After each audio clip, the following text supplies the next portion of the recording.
I will present about the flowchart of the method Gauss-Jordan.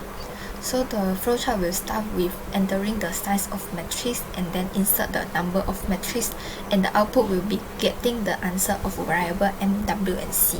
The method that we use to solve the linear equation is the Gauss-Jordan method. First, we want to get the first row here 1, so we need to divide 2 to get the new row 1.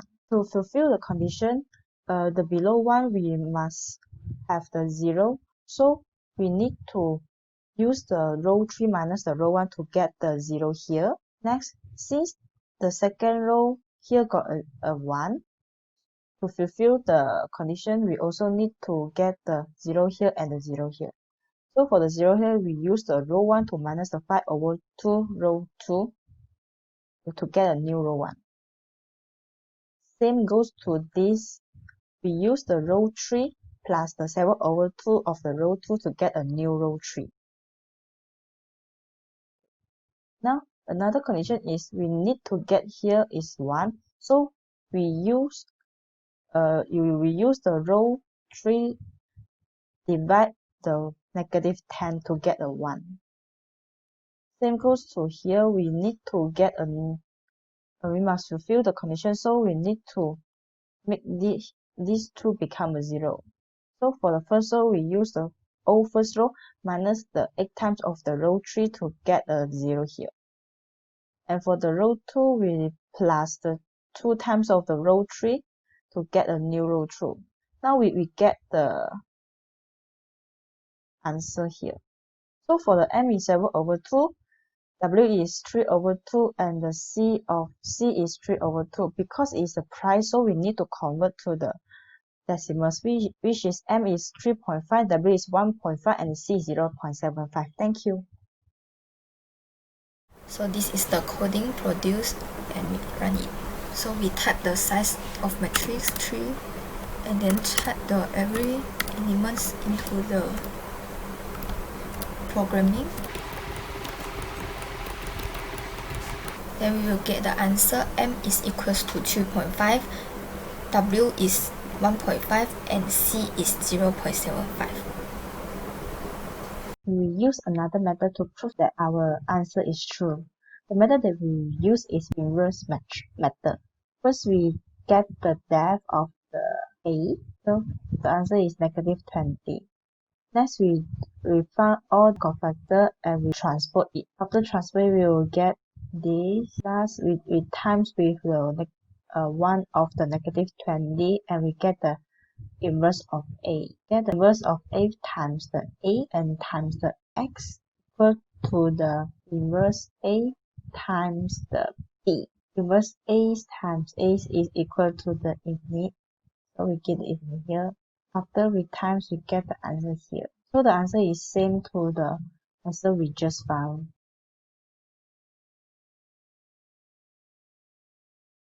Now I'm solving the problem model by using a Gauss-Jordan eliminations method to solve it.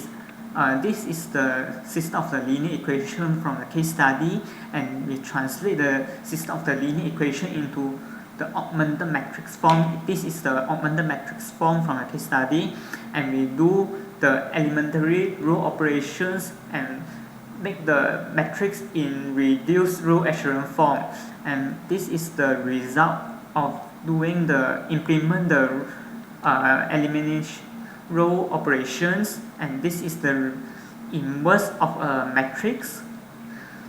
And from the inverse of the matrix, this is the solution of x equals to 200, y equals to 150, and z equals to 50. In a conclusion, the musical event sold a 200 Rm 8 ringgit ticket and 150 Rm 10 ringgit ticket and 50 Rm 12 ringgit ticket. And this is the flow chart for Gauss-Jordan elimination method. And after that, we will convert it into a C programming.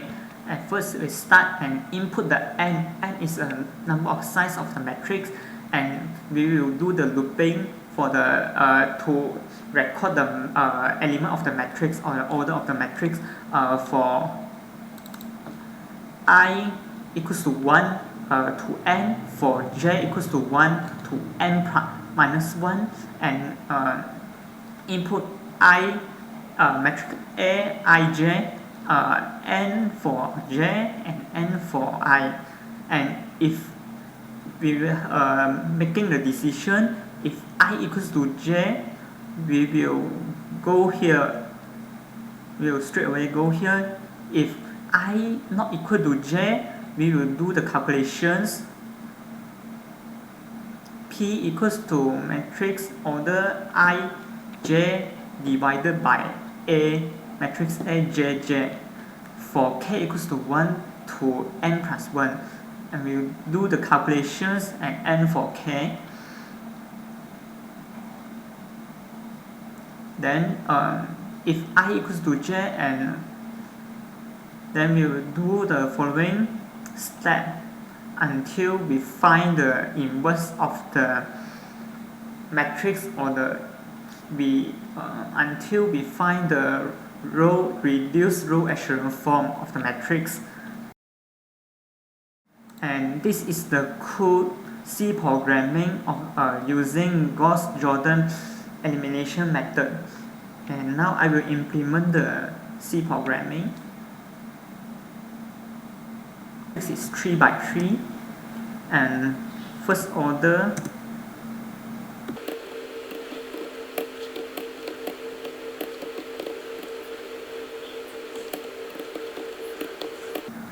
and the solution of a matrix A is x1 equals to 200, x2 equals to 150, x3 equals to 50, and x1 represent the x, x2 represent the y, and x3 represent the z. And the final solution is same with do the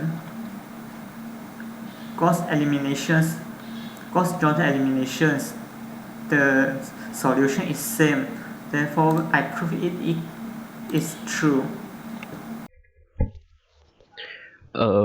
By inverse method, at first we have to write all the equation into the standard form a times x equal to b, and then to solve the equation we have to multiply both sides with the inverse of matrix A. So to find the inverse of matrix A, we have to use the adjoint method. At first we have to calculate the determinant of matrix A, and we get the negative 16, and then we have to find out the adjoint of matrix A. So we have to calculate it and find out the transpose matrix of A, and then we get the adjoint of matrix A.